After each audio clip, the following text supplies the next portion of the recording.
ছোটবেলার জন্মদিন। আয় খেলতে উঠে পড়েছিস, যা তাড়াতাড়ি বেরাস করে নে, তারপর উঠে পড়তে বসতে হবে আবার। না আজকে আমি পড়তে বসবো না।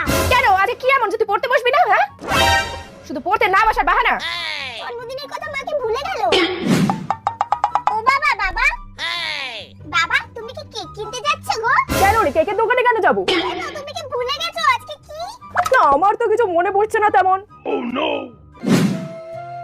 Happy birthday to you, happy birthday to you. তোমাদের মনে আছে? আমি তো সকাল থেকে তোর সাথে একটু মজা করছিলাম। এই দেখ তোর জন্মদিনের জামা। নতুন জামা কই দাও? এই নে, ও দাঁড়া, এই নে ধর। কি সুন্দর। আর জানিস তোর বাবা সন্ধ্যাবেলা সব আয়োজন করেছে। এই নে, এবার হা কর তো, পায়েসটা খাইয়ে দি। শুভ জন্মদিন মা, খুব ভালো থাক তুই। আর তোমরা কোথায় যাচ্ছ? আজকে কিন্তু সত্যি সত্যি আমার হ্যাপি বার্থডে। তোমরা আমাকে অনেক অনেক উইশ করো আর অনেক আশীর্বাদ করো।